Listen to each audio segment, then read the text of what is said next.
అందరికి మోసం చేసిండు, అందరికి అన్యాయం చేసిండు. అటువంటి ఘోరమైన వ్యక్తి మనము చూడము, అంత స్వార్థం. సార్ నిజంగా మీరు 10 ఏళ్ళు అందులో ఎమ్మెల్యేగా ఉన్నారు, మంచి పరిపాలన అంటే మీ ఎమ్మెల్యే చర్యలు నేను లేకుండా కూడా ఉన్నారు మీరు, అంత ఫస్ట్ నుంచి కూడా ఉన్నారు. 2004లో ఎమ్మెల్యే అయినా కానీ అవును, 2001 నుంచి ఉన్నారు. అవును. సో ఏంటి సార్ నిజంగా అంటే మీకు కేసీఆర్ గారికి ఎక్కడ చెడింది? మాకు వ్యక్తిగతంగా ఎక్కడ ఇబ్బంది లేదండి. వాస్తవంగా నేను చురుగ్గా ఉద్యమం చేసిన, చాలా ఎక్కడ సభలకు సమావేశాలకు అన్నిటి కూడా చాలా చురుగ్గా పాల్గొన్న, నా ప్రాంత ప్రజలను కూడా తీసుకెళ్ళిన. కేసీఆర్ చాలా హ్యాపీగా ఉండే. కేసీఆర్ అన్నట్టే చాలా అభిమానంగానే చూసిండు. కానీ కొంతమంది పక్క వాళ్ళు ఉంటారు కదండి, నేను చేస్తున్న పెట్టేవాళ్ళు. కేసీఆర్ నా మీద అభిమానంగా ఉన్నది ఎందుకంటే నేను చేస్తున్న శ్రమను చూసి. ఓకే. మిగతా వాళ్ళు కొంతమంది అక్కడ లాబింగ్ చేసే వాళ్ళే ఉంటారు, ఎక్కువ చుట్టూ తిరుక్కుంటూ చెంచగిరి చేసే వాళ్ళే ఉంటారు. ఆ చెంచగిరి చేసే వాళ్ళకు గిట్టలే. మంచి బాగా పనిచేసే వాళ్ళు, చురుగ్గా ఉన్నవాళ్ళు, యాక్టివ్గా ఉన్నవాళ్ళు అక్కడ నడవదు. గిట్టక ఆయనకు లేనిపోని చెప్పి ఒక ఇద్దరి మధ్యన గ్యాప్ ఏర్పాటు చేయడం ఒకటి.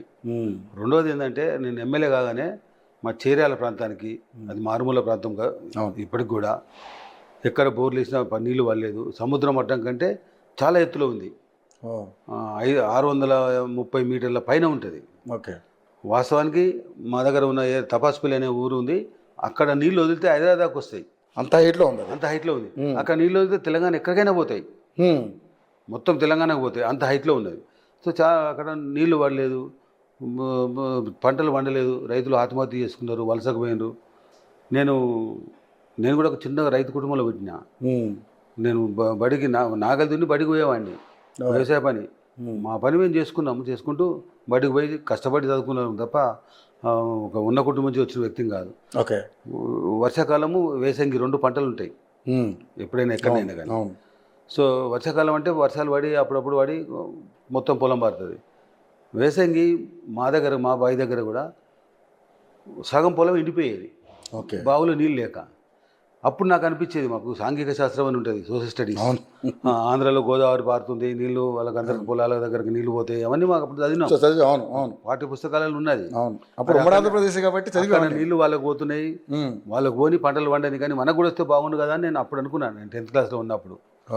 సో నేను సెక్రటరీకి వెళ్ళి బయటకు వెళ్ళి ఎమ్మెల్యే కాగానే రాజశేఖర రెడ్డి గారు ఏం చేసిందంటే జలయజ్ఞం అని స్కీమ్ పెట్టి, జలయజ్ఞ స్కీమ్. అవును. ఆ జలయజ్ఞంలో ఏ ప్రాజెక్టులు మంజూరు అవుతాయో అవే 5 సంవత్సరాలు నడుస్తాయి, అభివృద్ధి పనులు అవుతాయి. సో ఆ జలయజ్ఞంలో మా చేర్యాల ప్రాంతానికి గోదావరి నీళ్లు తీసుకురావాలని, ఆ ప్రాజెక్టు ద్వారా ఇక్కడ చేర్యాల నియోజకవర్గం రైతులందరికీ కూడా సాగునీరు అందివ్వాలనేటువంటి తలంపుతోని నేను స్వయంగా సెక్రటరీలో నాకు అనుభవం ఉన్నది. ఇరిగేషన్ డిపార్ట్మెంట్లో కూడా నేను పనిచేసిన, ఇరిగేషన్ డిపార్ట్మెంట్ కూడా పనిచేసిన సెక్రటరీలో. ఒక సెక్రటరీ కంటే ముందు సర్వే ఆఫ్ ఇండియాలో కూడా పనిచేసిన. సో అక్కడ కాంటూర్ మ్యాప్స్ ఉంటాయి, లెవెల్స్, భూమి లెవెల్స్, అవి తీసుకొచ్చి ఇంజనీర్లు నిపుణులు ఉన్నారు కొంతమంది, ఆ నిపుణుల దగ్గర కూర్చుండి వాళ్ళకు కూడా ఫీజు ఇచ్చి, ఎందుకంటే ఎవరైనా ఊరికే చేయరు కదా. సో ప్రాజెక్ట్ రిపోర్ట్ తయారు చేయించి, ప్రాజెక్ట్ రిపోర్ట్తోని నేను ఎమ్మెల్యే అయినా 2 నెలలలోపే రాజశేఖర్ గారి దగ్గరికి, మీ జలయజ్ఞం స్కీమ్లో మాకు ఈ పథకం పెట్టాలి, మాకు ఈ ప్రాజెక్టు పెట్టాలని చెప్పేసి నేను వారిని కోరడం జరిగింది. ఒకేసారి వెంబడే ఒప్పుకోకుండా 10 సార్లు పోయినా, ప్రాజెక్ట్ రిపోర్ట్ చూపించిన. మాకు రెవెన్యూ మినిస్టర్ అప్పుడు రఘువీరారెడ్డి గారు ఉండ్రి, నాకు వారు మంచి సన్నిహితుడు, రాయలసీమ చాలా మంచి సన్నిహితుడు, మా వరంగల్ జిల్లా ఇన్ఛార్జ్ ఉండే. వారి దగ్గర కూడా పోయి, అన్న మాకు మీకు తెలుసు కదా చేర్యాల ఇది చాలా డ్రాట్ ఏరియా, నీళ్లు లేక చాలామంది ఆత్మహత్య చేసుకుంటున్నారు, బోర్లు పడక, మీరు సాయం చేయాలంటే, ఆయన కూడా రైతు, ఆయన కూడా రైతే, సంతోషపడి ఇది ఎంత తయారు చేపిస్తున్నా చూడగానే ఎవరైనా అడుగుతారు కానీ ప్రాజెక్ట్ రిపోర్ట్ వాళ్ళు తయారు చేపిస్తారు. అవును సార్, నువ్వు చాలా వర్కౌట్ చేసినావు అని చెప్పి 5 గంటలకు నన్ను 3 సార్లు పట్టుకుపోయాడు రాజశేఖర్ గారి దగ్గరికి. మా ప్రాంత ప్రజలు, రఘువీరారెడ్డి గారు కూడా రుణపడి ఉన్నాం మేము. ఓకే. ఈ సందర్భంగా మీ ద్వారా తెలియజేస్తున్నా, ఎందుకంటే ఎవరైతే మేలు చేస్తారో, ఎవరు సాయం చేస్తారో మర్చిపోకూడదు. మా రైతులు కూడా మరువరు, ఇప్పుడు కూడా కృతజ్ఞతగా ఉంటారు. రాజశేఖర రెడ్డి గారికి కృతజ్ఞతగా ఉంటారు, రఘువీరారెడ్డి గారికి ఉంటారు. అవన్నీ చేసింది నేను కాబట్టి నా మీద కూడా అభిమానం ఉంటుంది నేను భావిస్తున్నా. ఓకే. ఎంతో కష్టపడి రాజశేఖర్ గారిని చివరికి కన్విన్స్ చేసిన మా ప్రాంతానికి. ఆయన కూడా ఎంక్వైరీ రిపోర్ట్ చేయించుకున్నాడు. పార్టీలు వేరు కావచ్చు కానీ అభిమానులు ఉంటారు కదా, డెఫినెట్. వారంటే మా ప్రాంతానికి కూడా మంచి అభిమానం మొదటి నుంచి కూడా. సో చివరికి మాకు 950 కోట్లతో నాకు చీరాలకు 2005 జూన్లో జీవో ఇచ్చిండు. ఓకే. దానివల్లనే ఈరోజు మా చీరాల ప్రాంతం రైతులు ప్రజలందరూ కూడా సంతోషంగా ఉన్నారు. ఓకే. పంటలు పండించుకుంటున్నారు. భూముల ధర పెరిగింది. ఇప్పుడు నీళ్ళకి ఇబ్బంది లేదు. నీళ్ళకి ఇబ్బంది లేదు, అసలు ఇబ్బంది. సూపర్. సో కాంగ్రెస్ గవర్నమెంట్లో ఉన్నప్పుడే జరిగింది అది. కాంగ్రెస్ గవర్నమెంట్లో ఉన్నప్పుడు నేను ఎమ్మెల్యేగా, మీరు ఎమ్మెల్యేగా చేసిన ప్రయత్నానికి విజయవంతంగా చేపించాను. సో అప్పుడు పార్టీలని అలా ఏం చూడలేదు, చూడలేదు, నిష్పక్షపాతంగా ఏదో సరదాగా అనేది రాజశేఖర్ గారు, నువ్వు టీఆర్ఎస్ పార్టీ కదా ఎట్లా ఇస్తాను అనేది నవ్వుకుంటా అనేది. నువ్వు టీఆర్ఎస్ పార్టీ అయితే మాకు సీఎం కదా, నువ్వు మాకు మీరు కూడా సీఎం కదా. అయినా అప్పుడు మాకు పొత్తులు కూడా ఉండే. సో రాజశేఖర్ గారు చాలా హుందాతనంగా, చాలా బీదోళ్ళకు సాయం చేయాలి, డెవలప్ చేయాలనేటువంటి తపన వారికి బాగుండే. రాజశేఖర రెడ్డి గారు బీదోళ్ళకు ఏదో రకంగా సాయం అందాలి, ప్రాంతాన్ని అన్ని ప్రాంతాలను అభివృద్ధి చేయాలనేటువంటి తపన ఆయనకు చాలా ఉంది. కానీ సార్ మరి నిజంగానే మరి ఇంత సేవలు అందించిన మీరు ఆ పార్టీలో మిమ్మల్ని సస్పెండ్ చేయాల్సిన పరిస్థితి ఎందుకు వచ్చింది? అంటే పార్టీని మిమ్మల్ని సస్పెండ్ చేసిందా లేదా మీరే బయటకు వచ్చేసారా?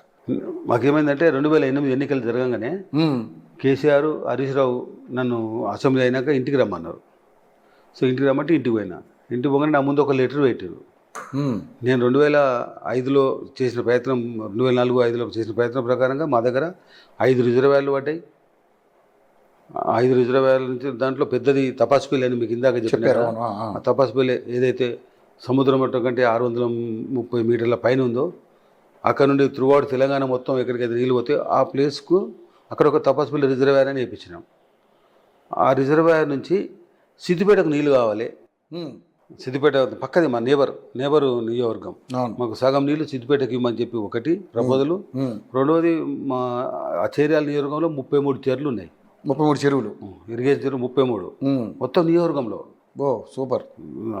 అయితే ఒక చెరువు నిండితే ఇంకో చెరువు, గొలుసు చెరువులు అన్నీ, గొలుసుకట్ చెరువులు మొత్తం అన్నీ కూడా 33 కూడా అన్నీ. సో మొదటి చెరువు కమలాయపల్లి చెరువు అని ఉంది. దాని కింద ఒక 1500 ఎకరాల ఆయకట్టు ఉంది. ఈ కమలాయపల్లి చెరువును కమలాయపల్లి దాటగానే సిద్దిపేట నియోజకవర్గం నంగునూరు వస్తుంది. ఆయన ప్రపోజల్ ఏం పెట్టినట్టే నా ముందు కాగితము, తపాసుపల్లి రిజర్వాయర్ నుంచి సగం నీళ్ళు సిద్దిపేటకు తీసుకుపోతాం వ్యవసాయానికి, అదేవిధంగా ఈ కమలాయపల్లి చెరువు నుంచి నంగునూరుకి నీళ్ళు తీసుకుపోతామని చెప్పేసి నాకేం అబ్జెక్షన్ లేదని చెప్పి సంతకం పెట్టమంటారు. నేనన్నా ఇన్నేళ్ళ నుంచి మా రైతులు కష్టపడ్డారు, ఇప్పుడు మాకు వచ్చిన నీళ్ళు 12 టీఎంసీలే.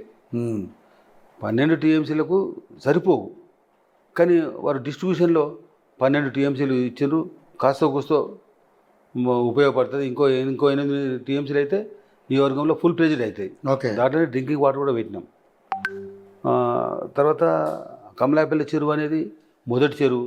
ఈ చెరువు నిండితేనే మిగతా చెరువులు నిండుతాయి. ఈ చెరువుకి వెళ్ళి మీరు నీళ్ళు తీసుకుపోయినాక మిగతా చెరువులు డ్రై అవుతాయి. ఇది మా నియోజకవర్గం నుంచి నీళ్ళు తరలించుకుపోవడం అయితే ఇది అన్యాయం అన్న, అది మా రైతులకు నష్టం జరుగుతుంది కాబట్టి నేను ఒప్పుకోను అన్న. మీరు కూడా దీని ప్రపోజల్ మార్చుకోవాలి, అడగొద్దు. ఎందుకంటే ఇది అందరు తెలంగాణ వాళ్ళము. ఇన్ని రోజులు మీరు మానేరు డ్యామ్ నుంచి నీళ్ళు తెచ్చుకొని తాగుతున్నారు వాళ్ళు, డ్రింకింగ్ వాటర్. మాకు ఇచ్చిండ్రా? అప్పుడు కనవలేదా కేసీఆర్కు? తెలంగాణ మన ఉద్యోగం కదని అడిగినా, తెలంగాణ ఉద్యోగం చేస్తూ